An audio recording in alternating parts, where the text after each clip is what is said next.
Hello, everybody. I am Christina Sprader from Design for Learning. We are so glad that you're here with us today to talk about making the shift toward a learner-centered ecosystem. We've really enjoyed the 3 sessions that we've had so far with Emma, Eric, and Susan. If you were not able to attend any or all of those, we will be following up with the recordings after, but it's been a really fun day of learning so far. Right now, we have Dr. Ryan Crone, who is a current superintendent, who's going to be leading some conversation about how is he making the shift toward a learner-centered ecosystem within his learning environment.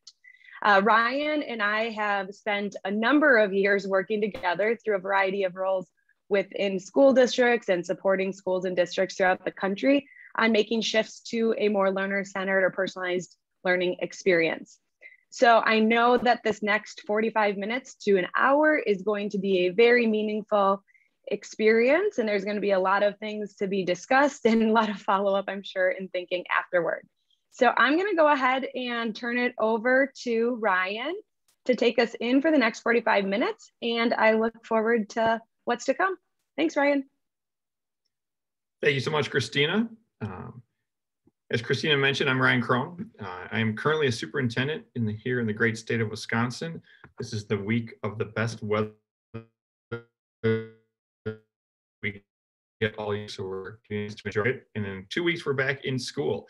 I also consider myself a leader in terms of learner-centered consultant and a learner. And back to this, back to the title of our session today. A leadership lens. We're going to be looking at this next idea of making the shift towards a learner-centered ecosystem here today from a leadership lens. And Christina mentioned that her and I had a chance to work together in a variety of different roles. Started my career as teaching and becoming an assistant principal, and eventually an assistant superintendent, and a variety of experiences in between there. I took a little time off, and Christina and I had a chance to be part of an innovative lab here in Wisconsin, moving learner-centered systems forward across districts. In the last 3 years, I've come back and trying to walk my talk here in our system. So a lot of what we're going to hear today is based in research.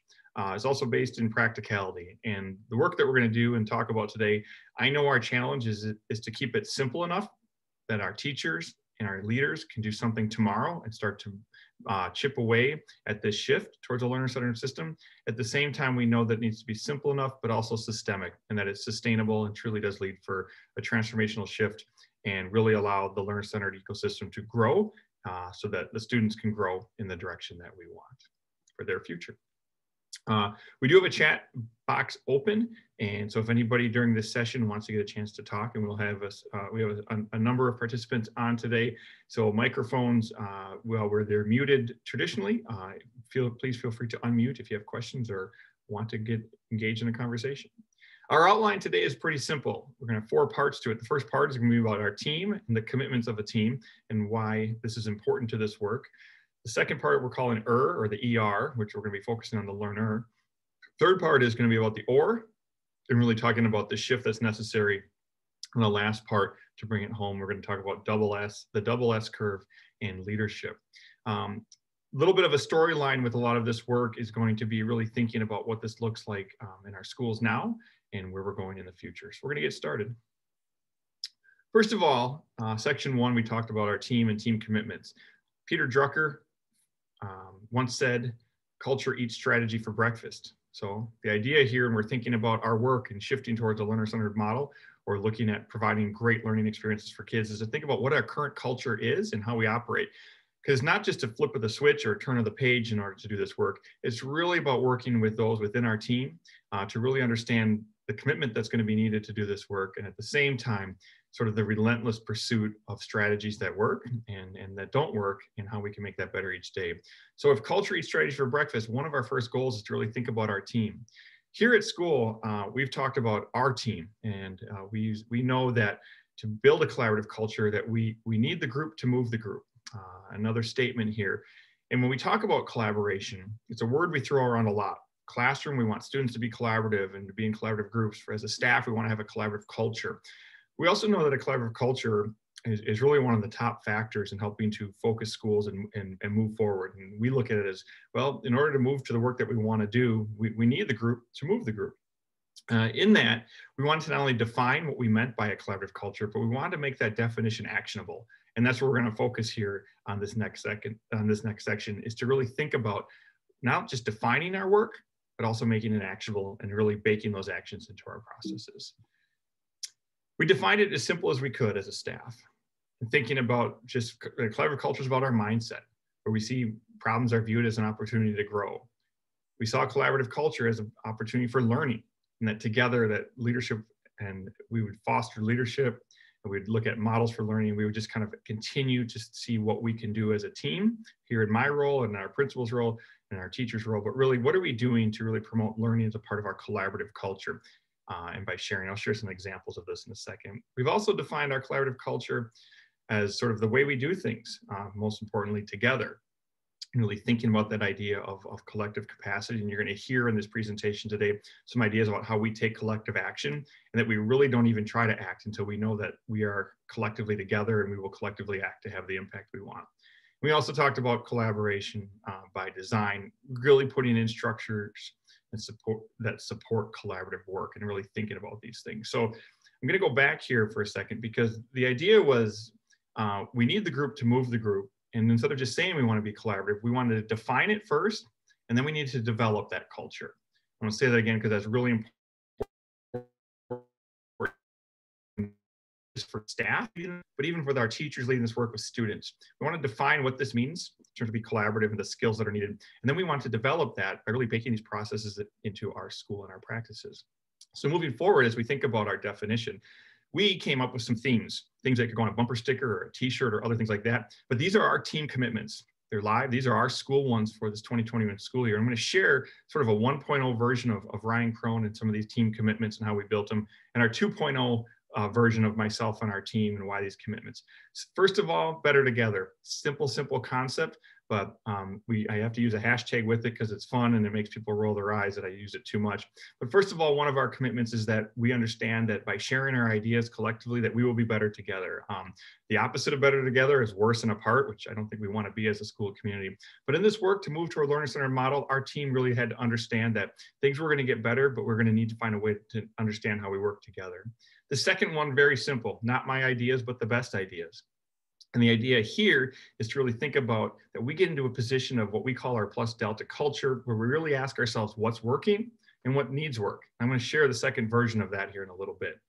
The next piece, because we're starting to understand how to get feedback, is to be tough on issues and easy on people. The reason I say that that's sort of part two of our plus delta is because when we give feedback, we want our culture to understand there's basically two types of feedback. There's developmental feedback and judgmental feedback. And depending on how strong our culture is and our collaborative culture of teamwork is, people can hear things from a judgmental standpoint and really stop us from moving forward, or can hear it as developmental and see that, wow, we're trying to be better together. We're going to give feedback about what's working and what needs work.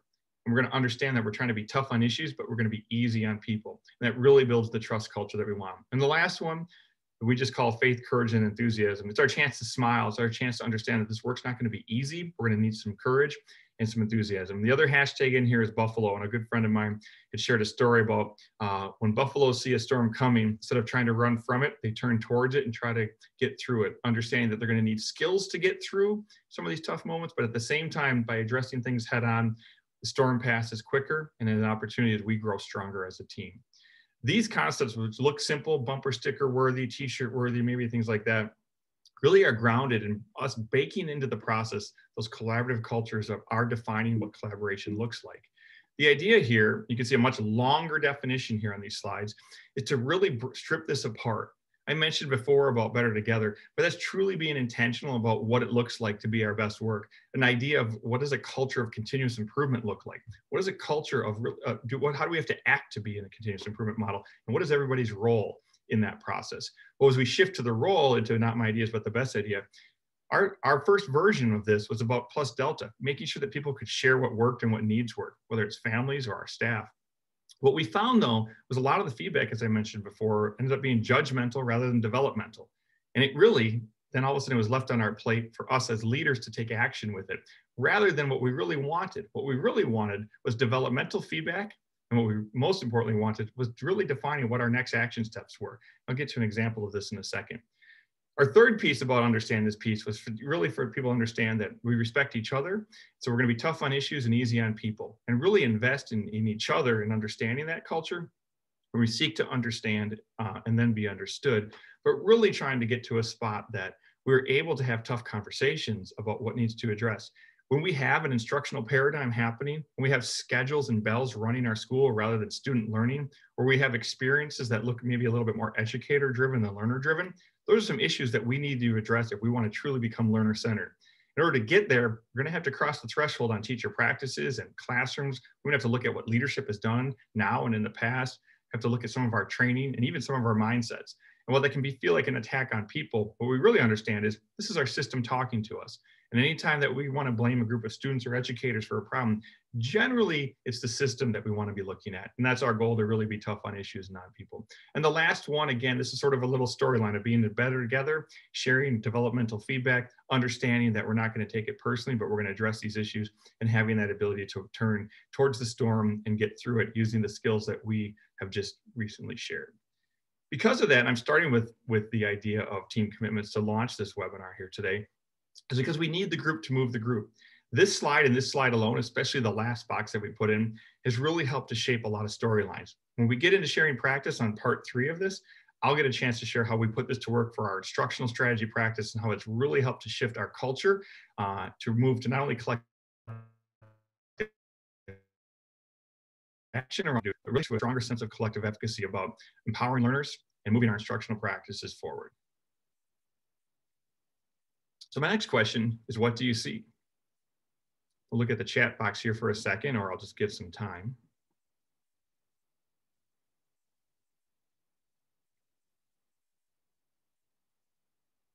Oftentimes when I throw these images up, I'll hear a variety of answers. If I look at the chat box right now, and I would start to see things like modes of transportation. People start to give that answer quite frequently. The longer wait time I get, I'll hear clip art, I'll hear expensive, I'll hear fun, I'll hear vacation, I'll hear work, I'll hear a variety of different answers. And while at first it feels like these are modes of transportation, the longer we wait, the better we understand people's context and experience with something. It's a really important piece to understand in terms of your role as a leader and leading learner-centered work, and the experiences that you have had, as well as the experience that your team and students and families have had. Anytime we try to take on a new work or a new idea, we need to understand our current context before we can start to help that people will get to the preferred context. When the preferred context is something along the lines of a learner-centered shift and thinking about learners driving their learning or other models, what we want to do is understand where people are coming from. Because one person who sees a sailboat as freedom and fun and recreational, another person might see as dangerous and scary. And the idea here in the leadership team is to make sure that we're getting a chance to understand, if we're going to be better together and collaborative, understanding what we need to do to make sure that we can be tough on issues about what we're trying to get to, but easy on people because people's contexts are a little bit different. The idea here is really the understanding of our courageous opportunity. We're going to get to this piece in our section 4 here of today, of this double S curve. And the double S curve basically is the idea of idea A and idea B. And what we're going to be talking about today is shifting from an instructional centered design, maybe more teacher driven or structure driven, into a learner centered design. I apologize for the error on the spelling, it should say learner centered design, but really thinking about what's more learner driven, more experience driven. And for the most part, from a courage standpoint, where we find ourselves as a school, us as a leader, or us as a teacher, is sitting on one old idea or one paradigm and thinking about the shift to a new one. And the idea here of understanding people's context, that if they've had success on a learner-centered paradigm, they might be able to understand what needs to be done to shift there. And if they haven't, they might be very comfortable where they are and thinking about that work. Part 4, we're going to get into this double S curve and really talk about the leadership that's necessary to move these ideas. But for right now, I want to just frame this concept in terms of context. Depending on the context where you are today and where you're starting this webinar and starting your work, as well as where the context is of where you want to go or that preferred context, taking time to define that and then to figure out how we can develop that understanding is really important. I mentioned defining collaborative culture in the beginning and then taking time to develop it. As we do this work on learner-centered education, we want to make sure that we do our best to define what we mean by learner-centered design, and then most importantly, find out where we are today so we can figure out what we can do tomorrow. That way, we're starting to live our simple but systemic mindset of, well, we're going to have to chip away at this one strategy and one approach at a time, making it simple enough to do tomorrow. But at the same time, understanding our work is really going to be about making sure that this work that we invest in today becomes a systemic process for tomorrow.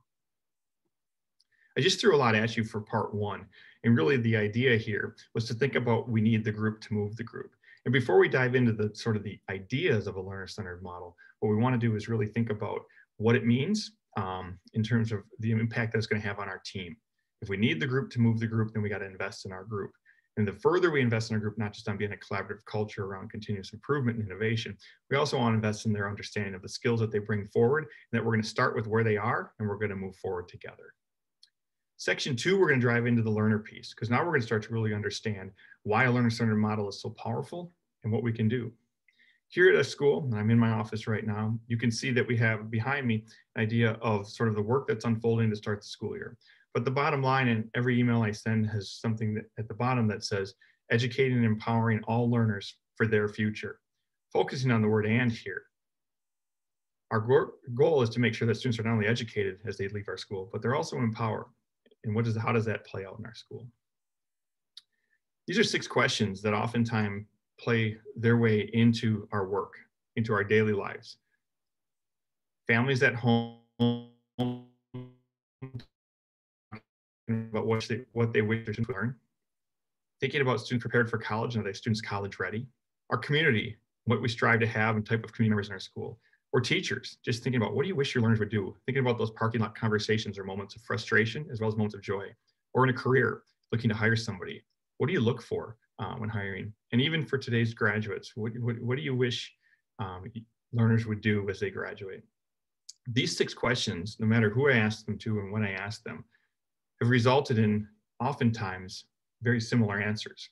What I mean by that is I'll ask these questions and I'll start to hear words like collaborator, communicator, problem solver, perseverance, grit, teamwork, effort, enthusiasm. What's interesting, I've done this with teachers, parents, community leaders, college admissions advisors, career events. And every time, almost 90% or more of the answers follow this trend. They end up here defining the powerful learner and not necessarily defining the learning.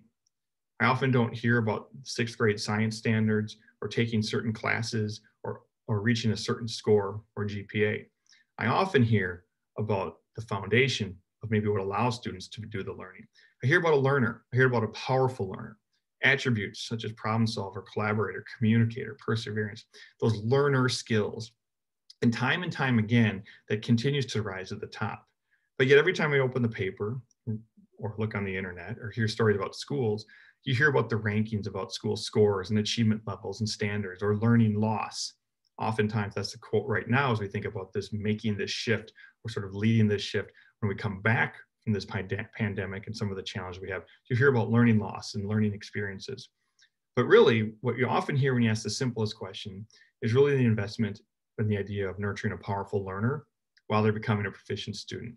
And a lot of our work is based off of breaking those words down and becoming just as intentional about defining collaboration and problem solver and perseverance that we are as just as intentional about having kids understand the math standards and the science standards. Our goal here in breaking these skills down actually ends up falling into sort of 4 categories or a 4-dimensional learner. 1 is just meta learning, which is they always often hear about learning how to learn. 2, about skills, critical thinking, collaboration, creativity. 3, I often hear about character, like courage, curiosity, leadership. And the 4th one about knowledge, just hearing about those are the academic standards.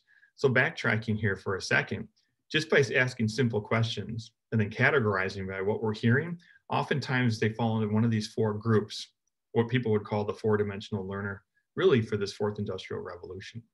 I share this because so often it's not about taking the knowledge away, but it's about designing powerful learning experiences, powerful learner-centered experiences that develop these skills while they are learning. Keyword being while. Designing math experiences where students are learning about math and science, but doing so in a way that students are drawing upon those critical thinking and collaboration skills those learning skills and those courage and curiosity skills and leadership skills while they're learning by design. In this case, thinking about experiences that are designed for learning. Here at our school, this is an example that we took those words, we pulled parents, students, staff, and over the course of the year, we defined our portrait of a graduate. Many districts have these. The power of these is to not only talk about what they're going to learn here at school with our math and science and what students' grades are going to be and our state report card is going to look like. The idea here is to talk about the experience and what are powerful learning experiences. So what we heard was, again, those same 4 themes: world-class standards. That was what we want students to learn and achieve when we think about how far we want students to go in their courses and what levels of mastery. Strong character in terms of being leaders and contributors to our school and society. Powerful learner, thinking about what does it mean to be empowered and what does it mean to be a communicator. And last, world-class skills. We broke these down to 4 main areas and 8 sub areas.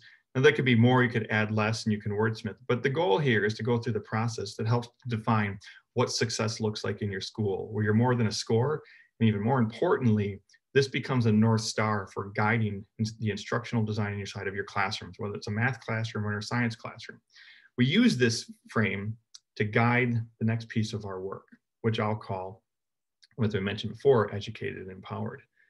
Here at our school, we have 2 goals. On this y-axis, it says level of learning. We want to have all students reach a high level of learning. That's our goal, educated. At the same time, we created an empowerment continuum. We want all students to have a high level of empowerment. And our goal is a high level of learning and a high level of empowerment.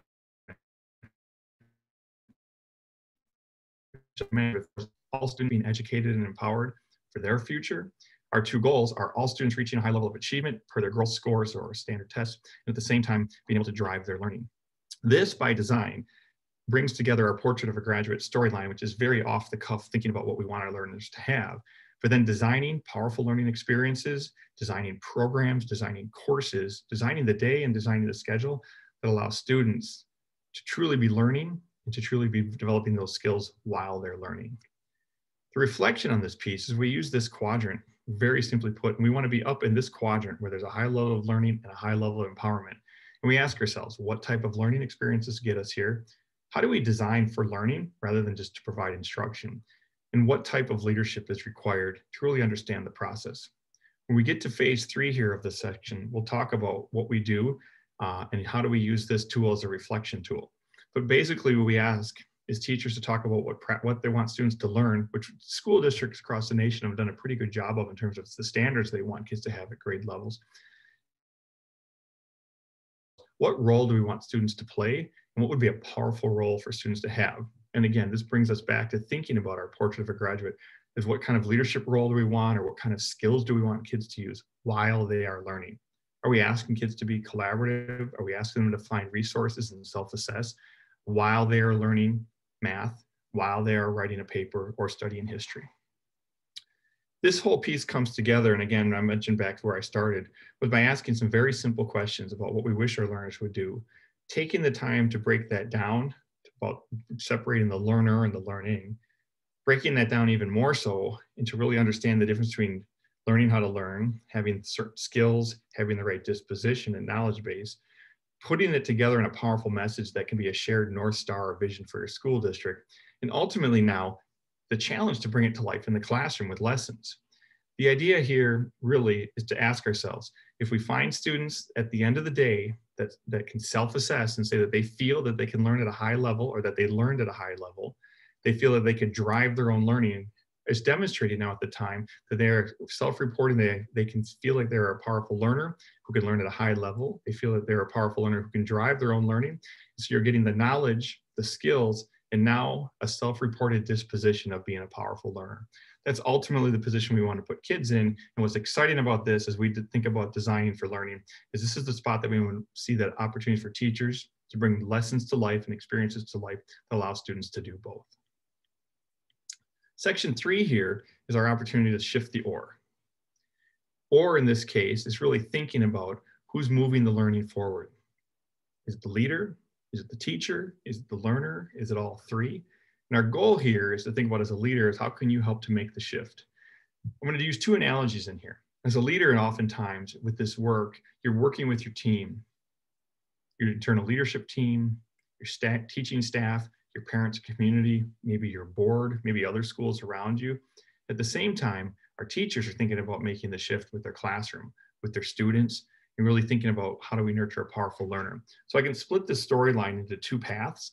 And you just heard some sessions about instructional strategies and how to do that with their previous sessions here. From a leadership one, I see that they go hand in hand. And what's exciting about this in both ways, we're looking to shift the or, and we'll talk about that here in this section. I look at schools like this, starting in the top left corner. I look at school systems as being a river, kind of having a direction that we're going to head, which is, grades 1 through 12 or whatever we would do, with a pacing guide of how we're going to get from A to B over 180 school days or whatever it would be in your district. And it has sort of a current or a momentum. And what I mean by that is there's the first day and there's teachers there motivating you, there's pacing guides, and you're part of this learning journey, but you're also part of a school that is a system in and of itself, like a river system connecting grades to grades and school to school. Look at this picture here with the man in the hat, or now his hat in the air. And what you can see here is some very calm waters, a place for students to sit or go, and a teacher ready to roll with the oar in their hand. Oftentimes this represents the start of the school year, the first day of school, and we have our structures, or what I would call an instructionally designed system ready to go. And there's importance of meeting the greeting and feeling welcome and feeling like you're a part of something. And at the same time, it becomes a challenge if that becomes the only model that we present. What you can see on this next piece, on this next image, is really as the school year starts, you really can see that students can be playing a role of understanding history or art and being a part of a system that they're in with, again, an educator with their role, the learner's playing a role here, maybe being more of a passenger than a driver. And that's our point of reflection in designing for learning. What we want to think about in this moment is that there might be a lot of learning going on here, or a high level of learning, depending on what it is. At the same time, we want to ask ourselves, what's the role of the learner in this picture? And what is the role that it could be that could allow them to not just do the learning, but start to nurture them as a powerful learner? Our idea here is to shift the or, with the or standing for ownership, agency, and responsibility. And by thinking about shifting the or, we get an opportunity to think about who has the or in their hands. Now, this is not a free-for-all, just throw the or into the hands of the learner and hope that they can make it from A to B, but it's an intentional design. Back to what we talked about before, is defining what skill you want them to have and taking time to develop it while they are learning. I'm going to keep using those words, defined as, developed while, because eventually those are the skills that we want kids to depend on. As we think about shifting the or, and I mentioned or is going to stand for ownership, agency, and responsibility, the same concept, I'm going to go back a slide, can be used with staff.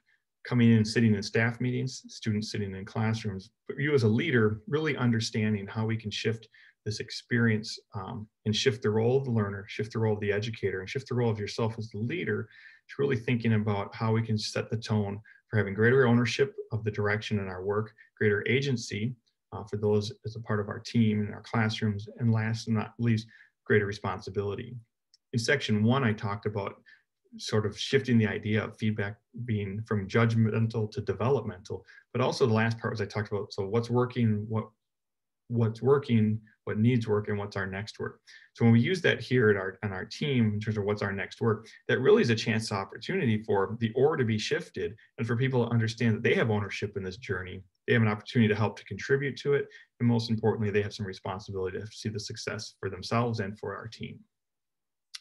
As we talked about shifting the or in this piece, this next image is really where the challenges come in. And when I say the challenges come in this case, it's where the school year has started and maybe we're hitting tougher times. We get an opportunity to see that we shifted the or, but they're not used appropriately. Or in this third one, we understand the need to slow things down and be a little bit more deliberate. This first slide is the moment you can see the or here on the left side, unused. That's the potential that exists in kids. And whether we believe in it or not, I believe that they can do it. It's right there in front of us. The second slide about the teacher doing really up in the air, holding on, but yet giving kids orders, you can see some understand how to contribute to this work and some may not. That's no different than kids knowing how to read or write or do algebra when they come into school. This has to be about really intentional about defining their role and taking time to develop their skill set. But as you can see, the educator made the first shift, or the leader made the first shift into jumping to their position from the back to the front and shifting two oars out of their hands into the oars into the learners, to recognize that in order for this to move forward, we're going to have to understand how to work as a collaborative culture, which I mentioned, which was part 1, and really understand how to define the skills that we want to have and then intentionally develop that. By intentionally develop a mindset around developmental feedback, as well as by developing a mindset about the culture that students can contribute with the OR, this is our opportunity to have people start to see that their collective efforts matter, and ultimately leading to a sense of greater collective efficacy around students in a classroom, as well as teachers on a staff. This final phase is ultimately what we're trying to get to, and the reason we are. We mentioned earlier on all students being educated and empowered. The idea here is to think about making the shift. These are, as you just heard in some previous sessions, these are strategies that truly shift the OR, and they've been around for a long time, from choice and inquiry, authentic assessments, conferring, deeper learning, project-based learning, or blended methods. Whatever those would be, really thinking about strategies, whether they're leadership strategies or teaching strategies, that shift the learner's role into more active one than passive, or that shifts the learner's role into more of a coach or a guide than the director, starts to really build those skills in terms of, again, strategies to develop the learner while they are learning. And the sort of thinking about what role you want. And again, as I mentioned before, it's not a complete shift that just happens overnight. It's about being intentional and developing it. We are trying to shift the OR on ownership for collective action. And in that case, our goal of being a plus delta culture, but now it's what's working, what needs work, and what's our next work, is a goal to truly allow the next work to be done by the team. Not by the principal or leader in their office alone, not by a group at the next meeting, but really by our next amount of work or the next meeting that we walk into. In this case, you can see that once it's shifted, the leader's role again changes from coaching and assessing and providing feedback to allowing for independence for people to start to navigate their own learning journey, but hopefully still going in the same direction. And ultimately, in this last picture, having students and staff being able to understand that they possess the ownership, agency, and responsibility, and they have the skills to be able to tackle the learning journey and the challenges that are ahead of them. That gets back at that Buffalo and enthusiasm mindset that we talked about here as part of our team commitments, of understanding that these storms are coming, and this isn't a moment to steer away from it, but it's to understand that we have the skills to address this next learning challenge, or at the same time as problems are emerging, we have the skills of collaboration, of feedback, and learning. This next piece, and I mentioned some of these ORs of instructional strategies, come to life with the collaborative processes. These are questions that we ask in this process. And remember, our goal in Design for Learning is to build a collaborative culture that is understanding the learner, and more importantly, that is shifting the OR. Teachers are trying things to get into that quadrant of educated and empowered. One of the goals here is to ask questions, and we use this at our schools. What was shared? Or what is working? And that really gets at performance. Where can we align? That gets at working smarter. What are we great at? That gets at local expertise. What was a mess and why? That gets at our ability to sort of make some changes. And what if we all tried, which is about our synergy. The questions that we're asking really are driven by one purpose, which is the learners are benefiting because. And in our attempt here at Stone Bank to shift to a learner-centered model, we have to keep asking ourselves, how are our learners benefiting? If we can relate that back to that they are educated and empowered, and using the word and, if we can relate that back to our portrait of a graduate and look at the skills that students are learning, if we can equate that back to teachers here designing powerful learning experiences for kids, we get a chance to share that. So if this is a math teacher or grade level teacher sharing what they've done to empower kids, or sharing what they've done to put students to become stronger at self-assessing or advocating for themselves, by sharing out what people have done in terms of what worked and what needs work, we collectively can start to talk about what's our next work.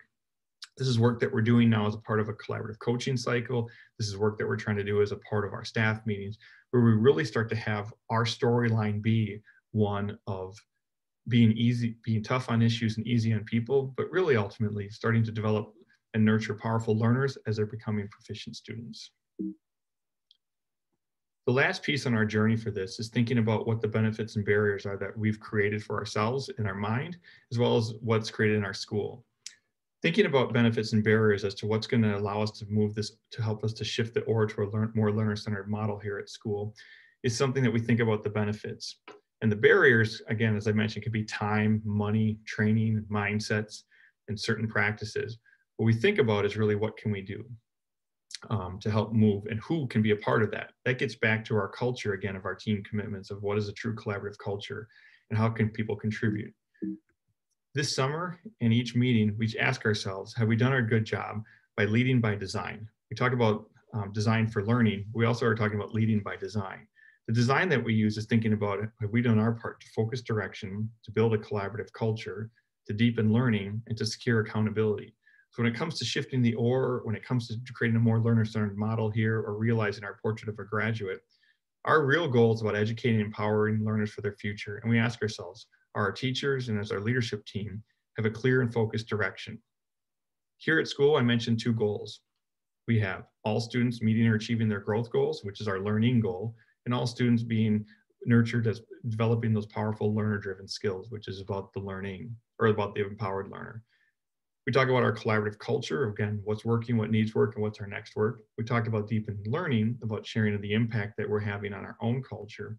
And then lastly, about our own accountabilities to make sure that our work plays out with our next steps.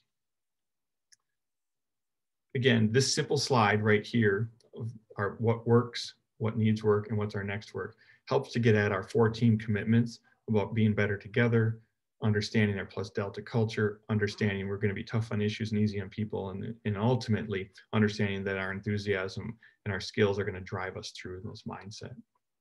This last section, and we're looking at a little bit at a time, is just finally the one about the double S curve and about a shifting thinking, designing experiences, and becoming learner-centered. This image right here is one that's very familiar to a lot of people. And when you ask about it, oftentimes people will say, what's happening in this picture? And you'll say, it's someone's learning to ride a bike. In this opportunity, you have somewhat of a learner, you have somewhat of an educator, and something happening here, whether it's parent-child or learning unfolding. I was going through this moment a number of years ago, and it's a really important piece as we think about, again, what's the role of the learner in this piece? What's the role of the educator? And how is this experience designed for learning? And in some cases, how is it not? As we think about this opportunity, oftentimes people will say that that image shows that the training wheels are gone and that there's some sort of moment where there's still some support needed. Years ago, I looked at this opportunity of understanding what a training wheel did do and did not do. And I reflect on that, what a training wheel does and doesn't do as it relates to our school system and our teaching practices. I was in a position as a dad at the time, watching my own children learn to ride a bike.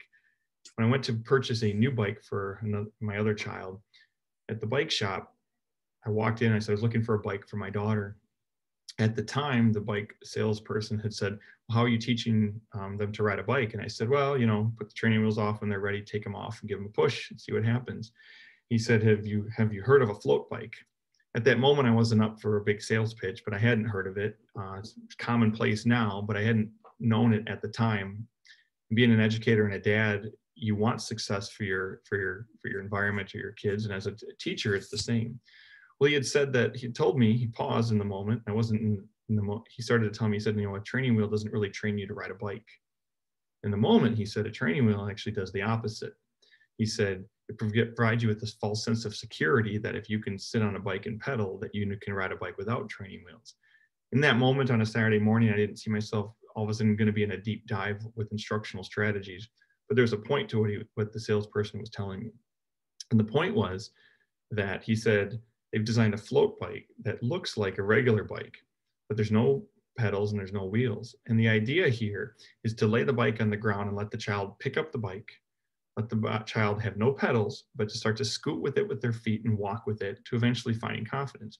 And what he said was that a training wheel doesn't teach you how to properly get on a bike because it's stable, doesn't teach you how to properly start or stop riding a bike because you're not going at the right pace, doesn't even teach you how to properly steer the bike or balance on it. He said, and those are actually the skills that you need to become a powerful bike rider. The parallel seems pretty easy. He thinks about a float bike, the kids are learning the skills that they need to learn how to ride that bike. He said that we're otherwise masked by a training wheel. The concept of that and the idea of that was really thinking about our instructional design and a learner-centered ecosystem, which is what are the structures that we have in place that might be inhibiting kids from learning powerful learner skills because we're too busy trying to instruct them on the learning. And I'll say that again, what are the structures in place or the practices in place that might be too focused on the learning that they've negated the skills that kids need to be a powerful learner? And we do it all the time. Providing students with a writing assignment, but not allowing them time to self-assess, provide feedback, find their own resources, and advocate for themselves during that. They're just getting a grade from a teacher. sort of limits students' ability to do that.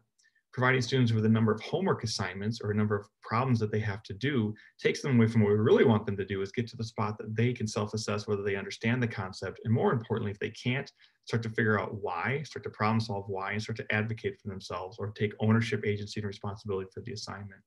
The idea of this float bike was really conceptual because you can see it, but it's the same thing of making and pushing a pause in our life instructionally and thinking about these designs. I call this the design because here's the concept of the quote, which is: the righter we do the wrong thing, the wronger we become. When we make a mistake doing the wrong thing and correct it, we become wronger. When we make a mistake doing the right thing and correct it, we become righter. Therefore, it is better to do the right thing wrong than the wrong thing right. This is the journey of moving to a learner-centered model in many ways. Oftentimes, we're so stuck in an instructional design model that we don't get an opportunity to really start to take this apart and realize that we're going to have some mistakes along the way. Taking a risk and turning over the bike to a learner, or taking the risk and turning over a writing assignment or part of the lesson and putting the oar in the hands of the students, is a little bit of a risk, and it could feel like we're doing some things wrong along the way. But at the same time, it's the right work. We mentioned it in talking about the portrait of the graduate and about investing in a powerful learner. What we have to do now is to make sure we make a commitment to that happening. The idea here, and I mentioned in the start in section 1, was about really leading this shift and really thinking about, if you're going to design for learning, taking where you are today and realize that in this moment, there had to be some transformed thinking. I had to shift my thinking about a tricycle training wheel and about learning to ride a bike before I could move to this spot. I had to be prepared for a transformed experience for my children and for myself. Again, big one for myself. I was comfortable in the role of a teacher, teaching, instructing, giving directions, holding onto the bike. This is a transformed experience. And then ultimately, truly transforming the system in the way that maybe students are going to ride a bike, learn math, learn to write, and be a part of your school system. A learner-centered ecosystem is truly a transformed system. And to get there in a small example, like learning to ride a bike or do math, to thinking about how you grade, to thinking about students' experience, to thinking about the role that learners play and that teachers are going to play and parents are going to play, is truly transformational. If you think about being designed for learning rather than designed for instruction, we have to understand the context of this moment right here, which is ultimately the disruption is going to occur and the shift is going to be a little bit messy. But the good news is many of the practices that we've had that have been effective for years are truly learner-centered. Otherwise, we wouldn't be doing them around student voice, choice, and opportunities like project-based learning. The concept is those to make those the main thing, to make those a part of the recipe that's baked in, and really to a piece of a value system that's not, it becomes about grades, and it's not about just the learning, but it's truly about nurturing powerful learning experiences or designed experiences that are designed for learning to push there.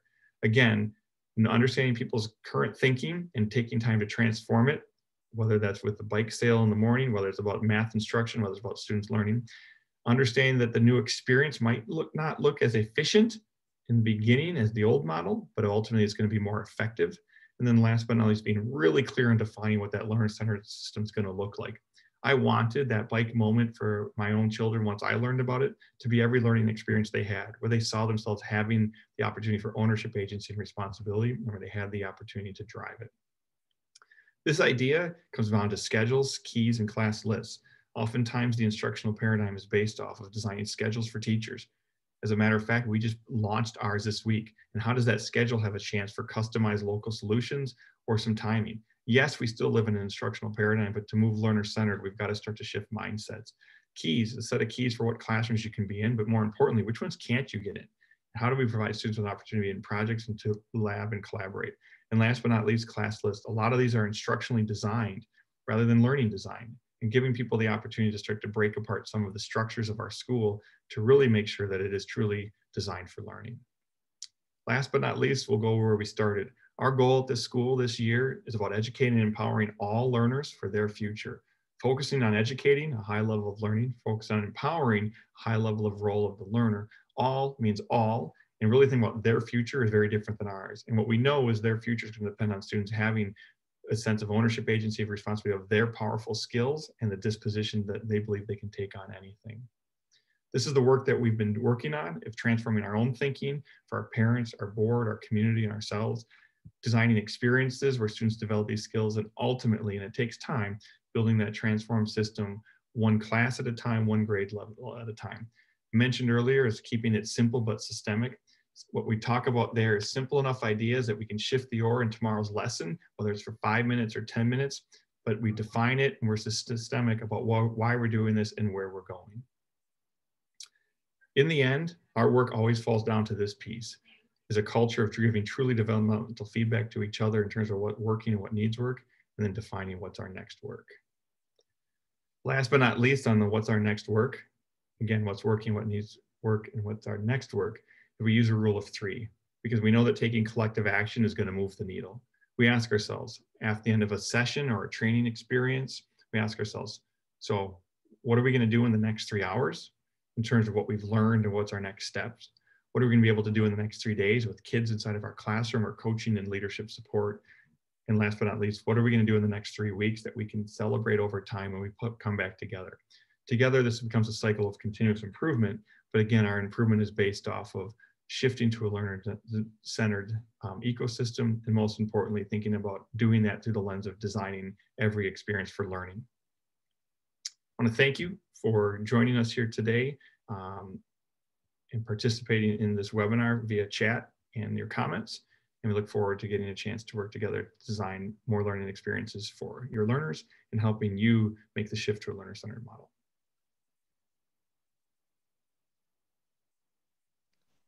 Thank you, Ryan.